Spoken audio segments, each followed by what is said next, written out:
view, AI is pervasive, and it's going to continue to be so in our modern world. As a lawyer, I think you have to be familiar with AI. You have to be familiar not only what it is and the technical components of it, but how it impacts the legal world.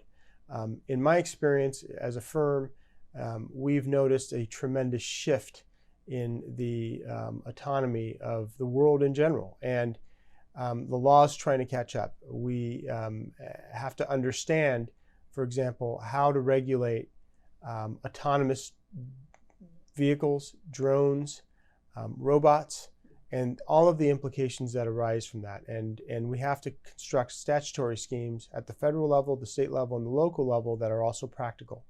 So AI is coming, and it's here to stay. And understanding it, I think, is of critical importance for any good lawyer. AI in the automobile context is fascinating to me. I wrote an article about this last year, and one of the interesting issues is how do we handle liability issues arising out of an accident involving an autonomous vehicle. Oftentimes, the software that's underlying the autonomous vehicle would have to make a decision or a determination as to whom to hit or what to hit. Do I hit another car, or do I hit, for example, a pedestrian? And that decision-making process, that's profound. And at a legal level, we haven't yet determined how do we handle the liability in that scenario. Is the liability the fault of the software developer? Is the liability the fault of the manufacturer of the automobile?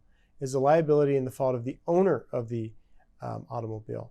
Or is the liability in the fault of the pedestrian or the other vehicle that was involved in the accident? These are profound regulatory questions that have not been addressed. And that's part of the big concerns that the regulators have expressed with the speed of AI in the automotive world and the consequences that flow from that. In my view, the direction of AI in the context of military warfare is one where the decision-making components are going to be left with the autonomous vehicles more so than the humans. And I'll give you an example. We have the development of robotic soldiers now, and a lot of those robotic soldiers would be on a battlefield and would have to make a split-second determination as to whether to engage the enemy, whether to not engage the enemy, and the consequences of that. And that, at a very macro level, can't be managed, I think, by human beings because of the speed in which those decisions have to be made. And so consequently, I believe that a lot of these decisions will be left to the software algorithm, and there can be a lot of international issues that arise out of that.